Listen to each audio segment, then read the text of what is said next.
The American Broadcasting Company presents Pat Novak for Hire.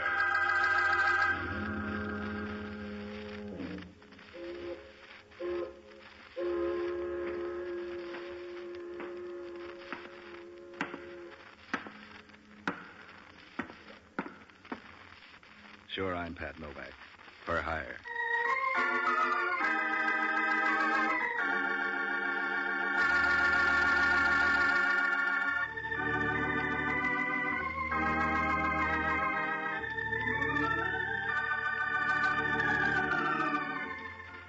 That's what the sign out in front of my office says, Pat Novak for hire. It's about the only way to make a living down on the waterfront in San Francisco. Because if you ever tried to practice the 10 Commandments down here, they'd steal 9 of them and frame you with the other. So I rent boats and do whatever else comes in handy to make a buck change pockets. Sometimes the hustle pays off. Sometimes you get lumps instead. Last week it was neither of these. I hung around my place at Pier 19 day after day and nothing turned up at all. Just when I began to wonder if people had forgotten how to phone, a babe gives me a jingle. She sounds nervous and talks about trouble. Asked me to come up and hold her hand. I ended up at a joint on the marina slant of Webster Street. It was probably important stuff once in the way of gold-plated living. Now it's just a tired wooden boarding house with about 30 people filling up space designed for a dozen. The paint was peeling off the walls. The garden had been on its own so long it was beginning to look like a jungle. When I rang the doorbell, I'd have given even odds a zombie would open it. I was nearly right at that. It was Hellman, a detective from City Homicide with a disposition made up of equal parts of hating people and confusion. Right then, though, he wasn't himself. His fat face was wrapped in smiles. He looked like a cat who'd learned to open the icebox. Sorry, Novak, we don't want any fish today. You're being glad. Somebody must have broken their neck. You're wrong. Again, and as usual. Somebody had some sort of bad luck. As bad as you can get. Dead, huh? You're too late this time, Novak. The killer's already in the bag. And you got the drawstring. I'm not complaining. Now scamper off somewhere and find another sucker. Put the brush away, Hellman. If you got the killer, it's even money. It turns out to be 4 other people. I don't know. The department managed before you dragged into town. We stumbled, but we got by. You can say that about a wine bum. I can make it fit you. Stumble on out of here, Novak. Yeah. But first, who done it? The landlady. She evicted a guy named Burke, the hardware. He didn't live here. He rented a room for some kind of an office. He was a freelance bookkeeper. She said he made too much noise working his machines at night. Did she confess? It's open and shut, Novak. No room for your chisel. Well, if she confessed, maybe you can pin it on her. What do you mean, pin it on her? The way you work, you couldn't prove Warren's governor. That's not my department, but keep on being smart and see if I can prove you'll fit in one of our cells down in Kearney Street. Don't strain your head, Hellman. I don't want any part of anything you're near, including this place. I'll buy that, too, and I'll breeze out of here. When the press shows up, don't worry about giving him your best profile. Either way, you'll look like a sack of potatoes. Either way, you look like a sack of potatoes. Gee, that's good, Novak. Before you tell Hellman that, you better go somewhere and grow a little. Look, Novak, how'd you like a tip on a horse? I got a hot one in the 5th at Del Mar tomorrow. I got a tip for you. Get out of my hair before I have to comb you out. Gee, Novak, that's no way to talk. I could be your friend.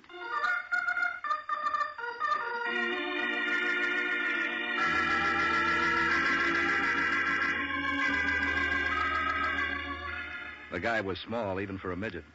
Since the rooming house was so full of interesting people, I decided I didn't want to go away after all.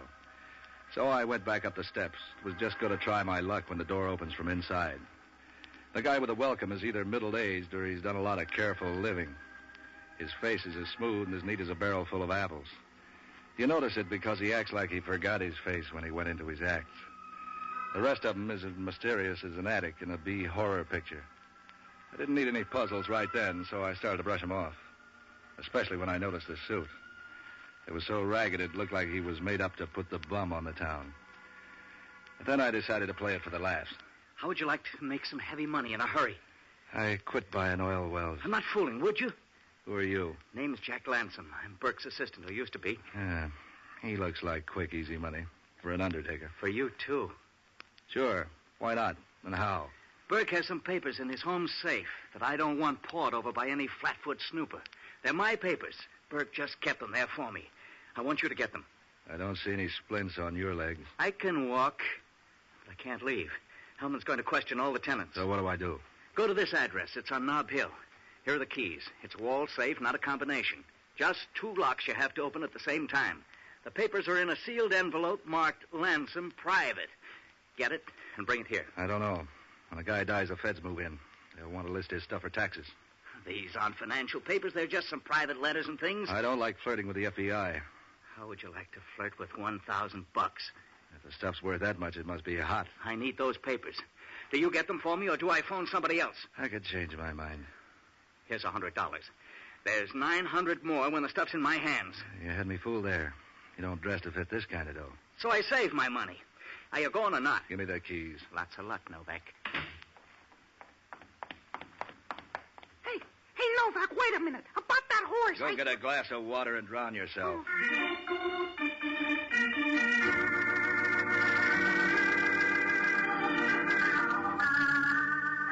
It looked like a cinch. I flagged the cab up to the place on Nob Hill. It turned out to be one of those society page joints, all glass, brick, and snobbish doormen. Getting up to Burke's floor was as easy as walking up 6 flights of back stairs. The hall was empty and the key fitted. It was all so easy I began to get nervous. And you would, too, if you walked in on her that way. She was a toy-sized brunette with a perfect kind of face that could mean anything from nice people to quick death. She was smooth and beautiful. I bet you could say that about a whirlpool. If my breaking in bothered her, you'd never guess it from looking. Oh, hello. Toss your hat on a chair. I've been working the wrong districts. I'm glad you're here. Why, for instance? Girl gets lonely in a place like this. Berkey's out, and I don't know when he'll get back. You forgot something there. Folks call me Blanche. What's your name, friend? Pat Novak. You go with the lease? I'm, in and out. Berkey doesn't like me to tell it, though, but everybody knows it, so, what kind of a secret's that? Didn't I surprise you when I walked in like that? Berkey has a lot of friends. They come and go. I'm used to it. For a bookkeeper, Berkey does all right. He's, good at figures, don't you think? If he had my account, I'd be nervous. Don't you know? He just came into a lot of money. I'll bet that's a comfort to his client. Oh, to me, too. Have a cigarette. There's some in the box there on the coffee table. These are cigars. Oh? Oh, yeah, well, I have some in my purse. Never mind. I'll settle for a drink. Okay. What'll it be? What do you got? That's kind of hard to say offhand. Let's look in the kitchen and see.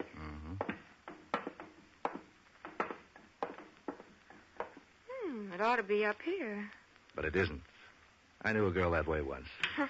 Berkey must have moved the bottles. Look around. Try those cabinets. Oh, I'll get there. Hey, wait a minute. Take it easy. What's the matter? Jumpy? Good evening, miss. Is Mr. Novak in? Yeah, I'm in. You and your horse are both out. But Mr. Novak, it's a good horse. You always come in crowds? Yeah, that's Pinky. He's been on my tail all night. Aren't you curious about why I'm here? You must be a friend of Burke's. Would it matter? What do you mean? When you get tired of playing with those doors, let's admit you don't know where Burke keeps his booze. You don't know where he keeps his cigarettes. You don't know anything about the place because this is the first time you've been here. You're acting like a detective. Put it down, I'm just curious. And you can still fill in my question. Why not say I, wandered into the wrong apartment? You don't seem anxious to get out. Maybe I like the company here. Come on in the living room. He probably has the liquor in there. That isn't what you were after. Why don't we settle for my being lonely? The town's full of lonely babes. None of them look like you. I know a cure. Do you? Let me guess. Well, I guess when you can be sure. Like this. Now I know. Fill me in on the rest of your visit. I'm busy. Or, I could be. All right, let's close the post office. Did you get the papers? I could sulk. Men don't usually treat me that way. They'd live longer if they did. Look, baby, I'm not swinging any bats until I know who's pitching. Do you give with where you fit in, or do I have to bend it out of you? You know, I think I could like you. A dame gets tired of men she can twist around her fingers. Yeah, sure. I'm fascinating. Give. Don't flex your muscles. I'll tell you. Denver Red sent me. You're sure it wasn't Pittsburgh Pete or Chicago Clark? He's real. If you aren't too particular about what you call a man. He owns a nightclub called the Knife and Fork out on Geary Street. Then what? He sent me to get some papers Burke has hidden around the place. A small envelope. Did you find it? Sure. Here it is. You want it? You give up easy. I don't have to do this sort of thing to get along. I told Red that. What else are you going to tell him? I'll tell him you took the papers away from me. Unless you got a better idea. Put down your flaps, sister. What if I didn't go back to him? What if I went with you? I don't like your recommendations. Don't worry. I won't pretend I wouldn't drop you as soon as I found a better man. What do you want? Eternity? I haven't got time for that. All right, sucker. So, I'll go back to Red. He tears telephone books in half and things like that, so, watch him. I'll try to manage. Oh, here's the booze. Let's drink to something or other. Why not? You sure you won't change your mind? About anything? Why don't you leave me your phone number? I got a better idea. Sucker.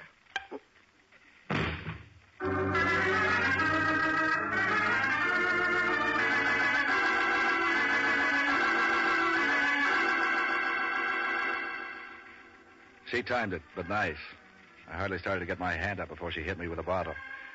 The room began to spin, and I tried to stand up, but my knees gave way. I could hear her footsteps a long distance away, running. Then the door closed. I shook my head, and some of the cobwebs went away, but not enough for me to get started. By the time they did, I knew it was too late. I looked around, and the package of papers was gone. Yeah, the more I thought of how easily I'd been done in by that dame, the madder I got. Then I remembered no one was supposed to know about the papers except Lansom. Decided I better check on the play. I got on the phone and talked my way through a flock of bars until I ran down an alcoholic friend of mine named Jocko Madigan. He's an old-timer around San Francisco who knows more about the town than the city planning commission. He sounded good over the phone, which must have meant they were watering his drinks. Patsy, my boy, how are you? Curious. I'm sitting in on a racket that's beginning to develop too many curves. You sound like you're in a Girl Scout camp. You ought to be ashamed of yourself, you nasty, immoral, antisocial... Put down the horn for a minute. I want you to do me a favor. If I had a daughter, you were even in the neighborhood, I'd lock her in the cellar. I can't imagine what those Boy Scout leaders are thinking about. They were Girl Scouts a minute ago. What did they do, pull a switch? And anyway, Boy Scouts don't camp, they hike. Look, I just got sapped by a dame who stole some papers. Up Mount Tamalpais, they hiked. That's her name's Blanche. She's tied in with a guy named Denver Wren. He runs the Knife and Fork Club out on Geary. Oh, those poor kids. And that mountain's almost straight up, too. She just left here. She ought to be heading for Denver Red's place. What are the papers? I know you don't own them. You can't read. They have some stuff in them that'll put the heat on a guy named Jack Lansom. He likes it cool. $1,000 worth. Oh, speaking of money, there's a friend of yours here. Hello, Patsy. This is Pinky. Imagine me talking to you on the telephone. Imagine I've gone deaf. Hey, Jocko, if you can hear this, pull that punk off the line. Okay, he's gone. He said he had a horse for you. Look, dummy up to that guy. He's been floating around all night. And I'd be floating, too, if you'd be nice to him. I'll grab a cab and go out to the Knife and Fork Club. When Blanche shows up, see if you can find out what she does with the papers. Are you buying the drinks and the cab fare? Yeah. What are you going to do? I'm going back and see Lansom.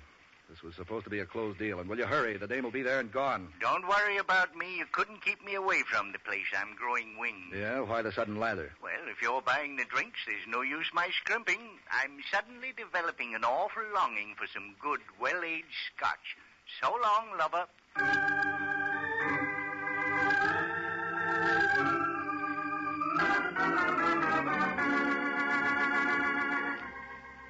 I ducked out of the place and started along the street looking for a cab. It was growing foggy, and I couldn't see very well. In fact, I could see so little I didn't notice the car drive up. I could hear the driver all right. All right, Bub, inside the car. You must not like arguments. Don't think it won't shoot either. Get in.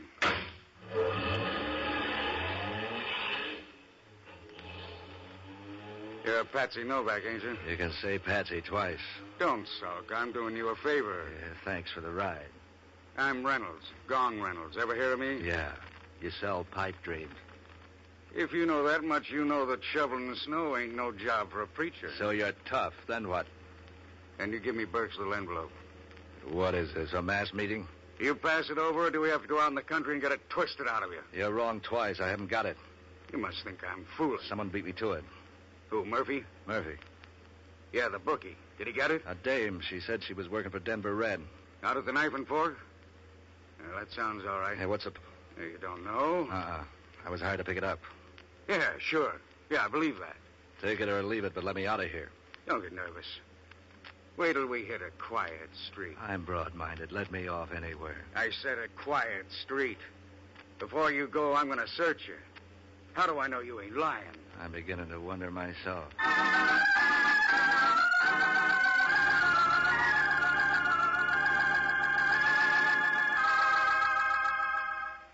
Reynolds was a nice guy for an opium peddler. No bumps, no scars. He even dropped me near a car line. Pretty soon I began to breathe regularly again and headed back to the place on Webster Street.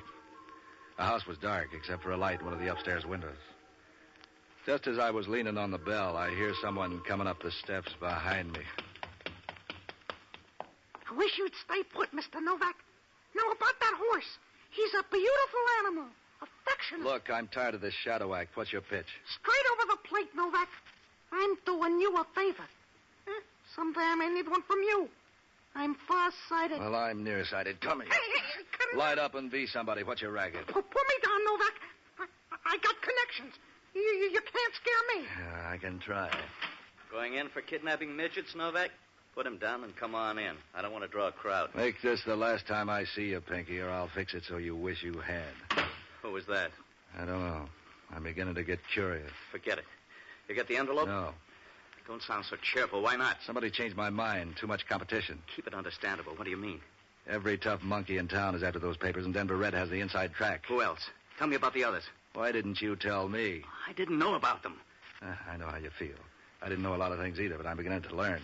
Start talking. Burke used to keep books for a lot of guys around town. That's where he really got his money, covering up the racket profits from the revenue boys. Don't stop there. That's all I know. That's not enough. All right. I don't know, but I can guess. Burke must have photostats of some of the records and use them to blackmail the gangsters. So it's a free-for-all with me in the middle. I didn't know about it. Honest, I didn't. You didn't know, but I get slapped, sapped, and held up. Good for me. You say Denver Red got the papers? And he can have them. I'm bowing out. Your $100 is nothing, don't you see? Get the papers and we'll both be rich. Richer than anyone in town. No dice. You want them, you get them. I'll give you $5,000. How much down? Here's the rest of the $1,000 I promised you. Is that fair? Fair enough. We're going to be rich. You hear? Rich. Yeah. The richest men in the cemetery.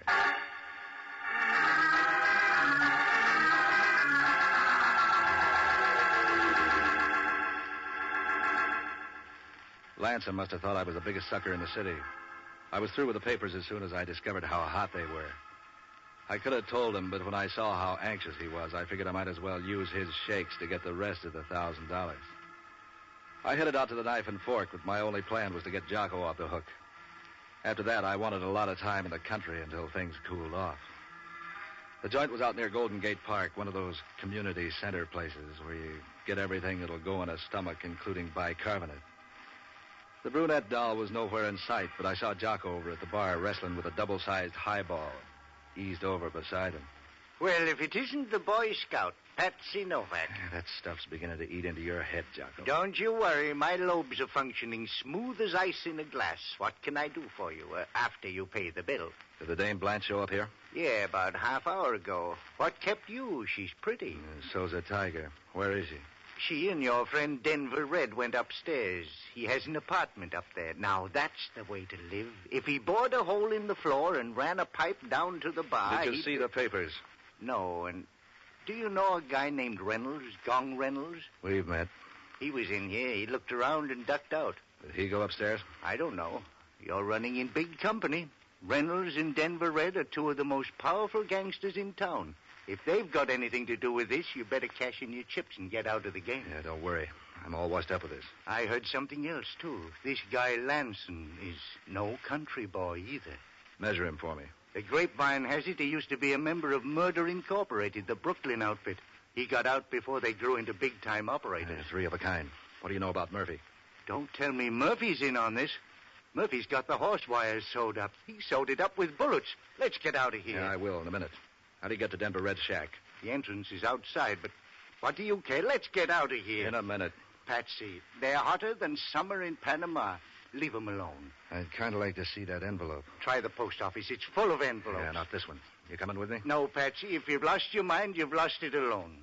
I'm beginning to wonder about that. Well, so long, lover.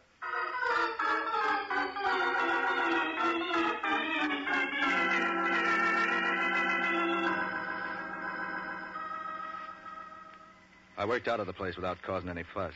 Eased into the apartment entrance. The place was quiet. It was so quiet you could hear me breathing as I worked my way up the stairs. There was a carpet in the halls, but even then I was careful. I listened at the door, and there wasn't a sound inside. After a while, I tried the knob. The door opened. With the fog outside, you could barely make out anything in the place. Something told me to back out and forget it. There was something I wanted to know. I held my breath and listened. All I could hear was the jukebox faintly from the cafe below. And I felt for the light switch. Don't move. You're covered. What are you waiting for, Hellman? The payoff? You, baby. Keep your hands up. Where's the gun? I ate it. I guess it wasn't much good at that. You didn't have any bullets left. You counted them? I counted the bullets in the body. 6 bullets, 1 load. Who got it? Or do I have to guess? Denver Red and his dame. Name's Blanche. Know her? Yeah, I know her. She used to row stroke oar in my lifeboat. She looks the type. You want to tell me about it, or do we go downtown first? I didn't kill him, Hellman. Who made those holes in them? Termites? If they did, you better keep your hat on. They might get hungry again. You got all the brains, Novak. You better shake them up. You're going to need them. You ought to get a refund on that crystal ball, Hellman. That's not a bad idea. Or maybe I can swap it for a television set.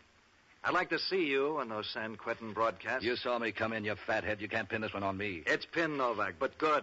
In fact, it's a hat pin. Try making sense. Try making this knot fit your head. This is my hat. Now all you got to do is get rid of the 5 people who saw you wearing it earlier this evening at the boarding house, and you're clear.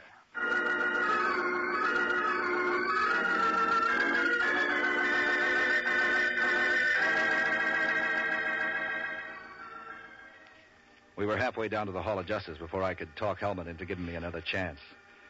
Murphy was really the one who cinched it. I picked him up by phone at one of his bookie joints with Hellman listening in on an extension. Yeah, it was short and sweet.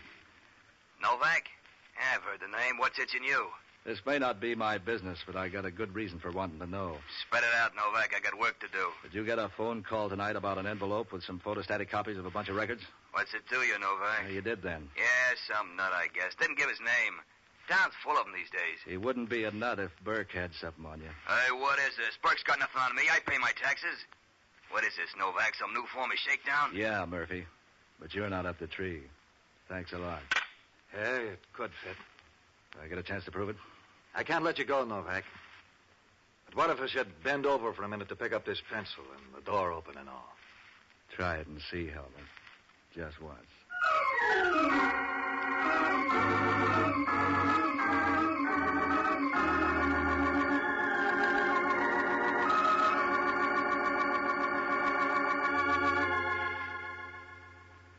After that, I began to figure my bad luck had run out for the day. I jumped a cab and went down to the waterfront, but not to my pier. There was a guy at Pier 23 who was a friend of mine. He had a gun and a rowboat, and I borrowed both of them. I pushed off without being too careful because between the wind and the cross-chop, nobody was going to be hearing anything. Even with everything on my side, it was a long, hard row. When I hit the bottom of the ladder at the end of Pier 19, I had to sit in the boat to let my heart slow down. It was blacker than the inside of Hellman's dress shoes. I took my time edging down the pier. I was just about to slide into my boathouse when I tripped a booby trap. I did a Brody, and somewhere along the line I lost my gun, which put me even up with Lawson. He turned on the lights. Novak, you have to sneak up in your own office? You ought to pay the rent regular. See the gags. You fix up this welcome? I was all alone and didn't like the idea of being caught from behind. What would you do about a frontal attack? I've got this gun.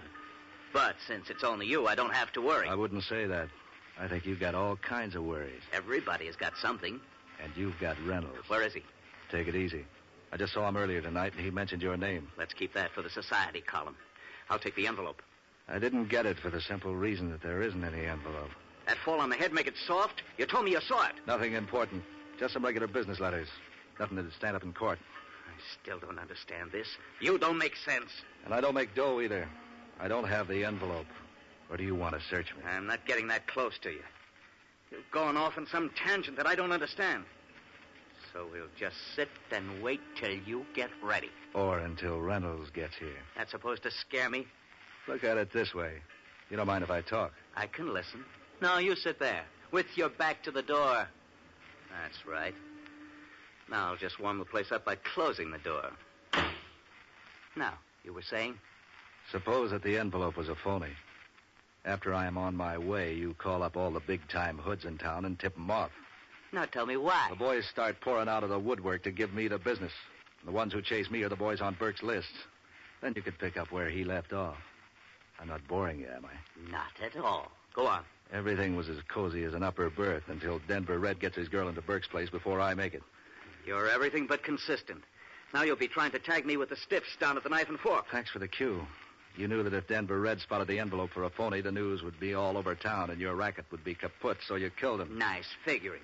You should have been a bookkeeper, too. You even told me to come down here so you could kill me if that planted hat didn't frame for the cops. I hate to disappoint you. So, since you know everything else, you might as well know the caliber of this gun. See? I've looked into things like that before. Everything has to end sometime, so... Don't touch that phone. I ordered that call, just in case. I said don't touch it. You'll be hearing worse bells than that if you don't let me answer it. Okay, but watch your language. Novak speaking. For a minute, I thought you was out. You're the hardest man to get hold of. But I guess it's because you're a busy guy. Well, say something. That's right, Reynolds. Huh? This is Pinky, Mr. Novak, remember? Pinky Punk. What a name. That's up to you, Reynolds. What's he saying? You want to talk to him? You still there, Mr. Novak? I'm Mr. Novak. Give me that phone. Now, look, Reynolds, I'm not taking any talk off you. You pay up or else... You dropped something, Mr. Novak? Yeah.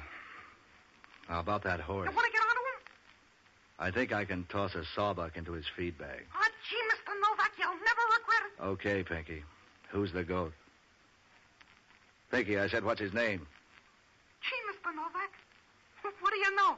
I forgot.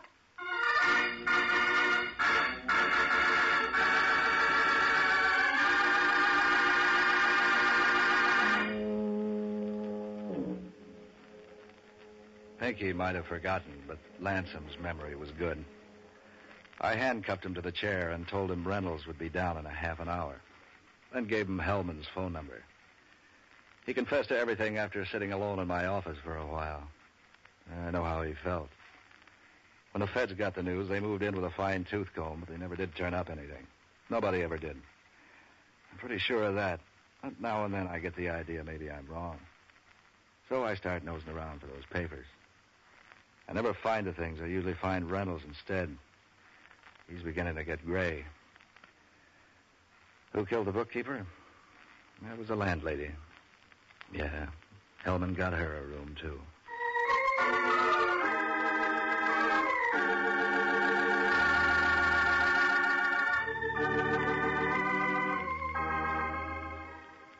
Heard on tonight's presentation were Ben Morris as Novak, John Galbraith as Inspector Hellman, Jack Lewis as Jocko, and Mary Milford as Blanche, with Herb Ellis, Jerry Zinneman, Kurt Martell, and Dick Ellers. Special music by Otto Clare.